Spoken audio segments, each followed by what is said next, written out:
अफगानिस्तान में आज हो सकता है तालिबान सरकार का ऐलान। तालिबान का सबसे बड़ा नेता हिबतुल्लाह अखुंदजादा सुप्रीम लीडर होगा। मुल्ला बरादर चलाएगा सरकार। मुल्ला याकूब और शेर मोहम्मद अब्बास को भी मिल सकती है अहम जिम्मेदारी।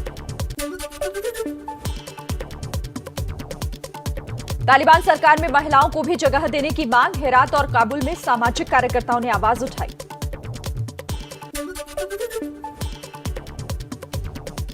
अफगान मीडिया के मुताबिक तालिबान राज में भी काबुल ही अफगानिस्तान की राजधानी रहेगी। पहले कंधार की बात सामने आ रही थी। सुप्रीम कमांडर अखुंदजादा कंधार में ही रहेगा।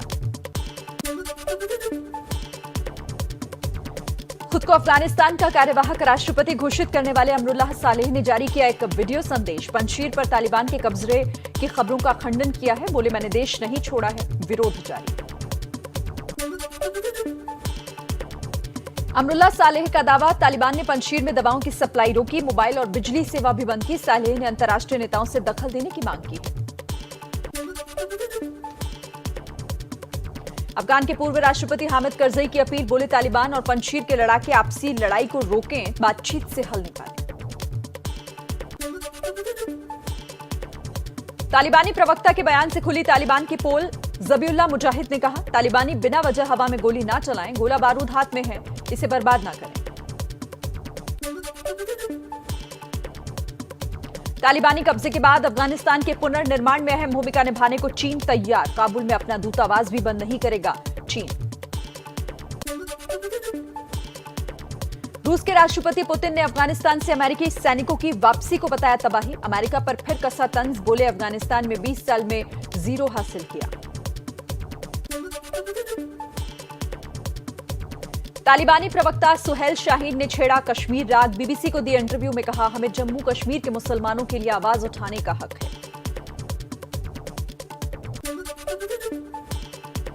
जम्मू के बीजेपी नेता कविंद्र गुप्ता बोले, तालिबान जिस तरह की सोच लेकर काम कर रहा है वो भारत में नहीं चलने वाली। यूपी में डेंगू की रहस्यमय बीमारी के अब तक 500 के करीब मरीज मिले। फिरोजाबाद में 50 लोगों की मौत, तो मथुरा में 14 और कानपुर में 5 लोगों ने इस बीमारी से दम तोड़ा। लखनऊ और बस्ती में भी कई केस। अकेले फिरोजाबाद में ही 400 बच्चे अस्पतालों में भर्ती किए गए। एक एक बेड पर 2-2 बच्चों का इलाज हो रहा है। सरकार का दावा, 2 बच्चों को छोड़कर बाकी पहले से भर्ती थे। रहस्यमय बीमारी की जांच के लिए केंद्र की टीम फिरोजाबाद पहुंची। दावा है कि इस बीमारी में 2 दिन बुखार होता है और उसके बाद बुखार ठीक होने के बाद फिर से तबीयत बिगड़ जाती है। यूपी के डेंगू प्रभावित इलाकों में सीएम योगी ने सर्विलांस टीमें भेजी। डॉक्टरों की टीम प्रभावित इलाकों में लोगों की मदद में जुटी है। यूपी के स्वास्थ्य मंत्री जयप्रताप सिंह एबीपी न्यूज से बोले, नोडल अधिकारी हर जिले में पहुंचेंगे। ग्रामीण और शहरी सभी क्षेत्रों में स्थानीय प्रशासन के साथ मिलकर एक-एक घर का सर्वे करेंगे। गोरखपुर के चौरी चौरा में राजधानी सिलहटा और आमघाट तटबंध टूटने से 30,000 की आबादी प्रभावित। लोगों ने बांधों और घर की छतों पर आसरा लिया है। यूपी के गोरखपुर समेत पूर्वांचल के 15 से ज्यादा जिले बाढ़ की चपेट में हैं। सीएम योगी आज महाराजगंज और सिद्धार्थनगर जिले का हवाई सर्वे करेंगे। गोरखपुर में एक बच्ची नाव से राप्ती नदी पार कर स्कूल जाती दिखाई दे रही है। बच्ची के हौसले की हर तरफ तारीफ हो रही है। बिहार के भागलपुर में उफनती नदियों का कहर। देखते ही देखते पानी में बहा एक पुल। पानी में बहे 2 लोग किसी तरह तैरकर बाहर निकले। बिहार सरकार के मंत्री संजय झा का बेतुका बयान। बोले, बांध के पास लोगों ने मक्के के पेड़ों के ढेर भी लगा रखे हैं, जिससे चूहे आसानी से नीचे जाकर बांध को काट देते हैं। नीतीश सरकार में जल संसाधन मंत्री संजय झा के बयान पर आरजेडी ने ली चुटकी। प्रवक्ता मृत्युंजय तिवारी बोले, सरकार में बैठे लोगों के पास अद्भुत ज्ञान। वैशाली जिले में जाफराबाद बांध टूटने से तबाही। खेत खलिहान, सड़क और सरकारी दफ्तर सभी डूबे।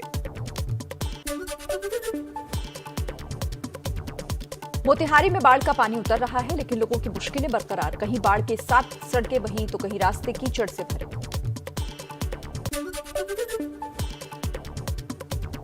उत्तराखंड के बागेश्वर में मिखला खलपट्टा गांव को जोड़ने वाला पैदल पुल मलबा आने से क्षतिग्रस्त हुआ। ये पुल पतियासार झूनी खलझूनी निर्माणाधीन मार्ग को जोड़ता है। असम में आई बाढ़ में राज्य के 21 जिलों में करीब 5 लाख लोग प्रभावित। बाढ़ से अब तक 40,000 हेक्टेयर के करीब फसल बर्बाद। सबसे ज्यादा प्रभावित नलबाड़ी जिला। गुवाहाटी में बारिश कम होने के साथ ही ब्रह्मपुत्र नदी का जलस्तर कम होना शुरू हो गया है। हालांकि पानी अभी भी खतरे के निशान से ऊपर है। बाढ़ का पानी काजीरंगा नेशनल पार्क में भी घुस गया। नेशनल पार्क में पानी घुसने से जानवरों के लिए भी मुश्किलें खड़ी हो गई। एबीपी न्यूज और सी वोटर के सर्वे के मुताबिक यूपी में अगर अभी चुनाव हो तो फिर बीजेपी की सरकार बनेगी। बीजेपी और सहयोगियों को मिल सकते हैं 42% वोट। इस सर्वे के मुताबिक यूपी में समाजवादी पार्टी और सहयोगियों को 30% वोट का अनुमान, तो बीएसपी को 16% और कांग्रेस को सिर्फ 5% वोट मिलेंगे।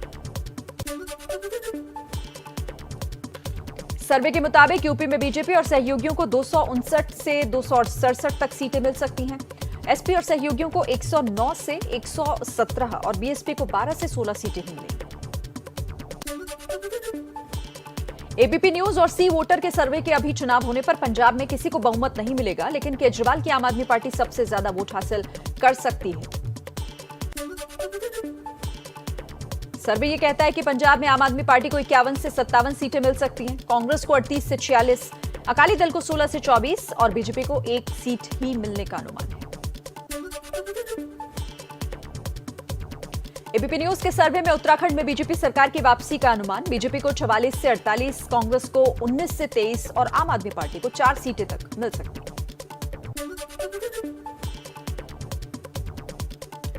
मणिपुर में बन सकती है बीजेपी की सरकार। सर्वे के मुताबिक मणिपुर में बीजेपी को 32 से 36 सीट मिल सकती है, तो कांग्रेस को 18 से 22 और एनपीएफ को 2 से 6 सीटों का अनुमान है। एबीपी न्यूज और सी वोटर के सर्वे के मुताबिक गोवा में फिर से कमल खिलेगा। बीजेपी को यहां पर 22 से 26 सीटें मिलेंगी, तो कांग्रेस को 3 से 7 और आम आदमी पार्टी को 4 से 8 सीटों का अनुमान है। पीएम मोदी ने अबू धाबी के क्राउन प्रिंस शेख मोहम्मद बिन जायद से फोन पर बात की। दोनों के बीच कोरोना समेत कई मुद्दों को लेकर चर्चा हुई है। तेलंगाना के सीएम चंद्रशेखर राव ने दिल्ली में पीएम मोदी से मुलाकात की। राज्य में आईपीएस अधिकारियों की संख्या को बढ़ाने समेत 10 मुद्दों का एक पत्र सौंपा है।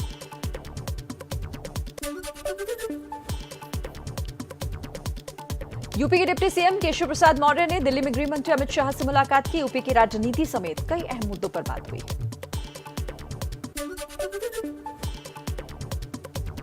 विश्व हिंदू परिषद की केंद्र सरकार से गाय को जल्द राष्ट्रीय पशु घोषित करने की मांग।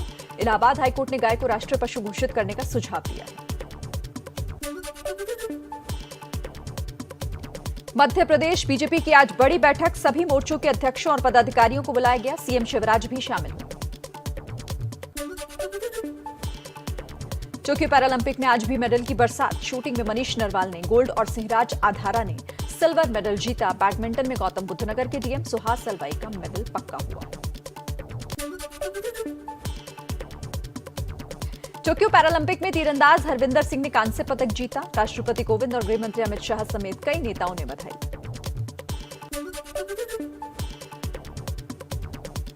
टोक्यो पैरालंपिक में अवनी लेखरा ने 50 मीटर राइफल मुकाबले में जीता ब्रॉन्ज। पहले 10 मीटर राइफल मुकाबले में गोल्ड जीता था। पीएम मोदी ने ट्वीट के जरिए बधाई दी। पैरालंपिक में 2 मेडल जीतने वाली पहली महिला बनी है अवनी लेखरा। कहा, मैं बहुत खुश हूं, मुझे यकीन नहीं हो रहा। पूरी टीम, कोच और स्टाफ का अवनी ने आभार व्यक्त किया है। टोक्यो पैरालंपिक में हाई जंप में प्रवीण कुमार ने सिल्वर मेडल जीता। एशियन रिकॉर्ड भी बनाया है। पीएम ने फोन पर बधाई दी।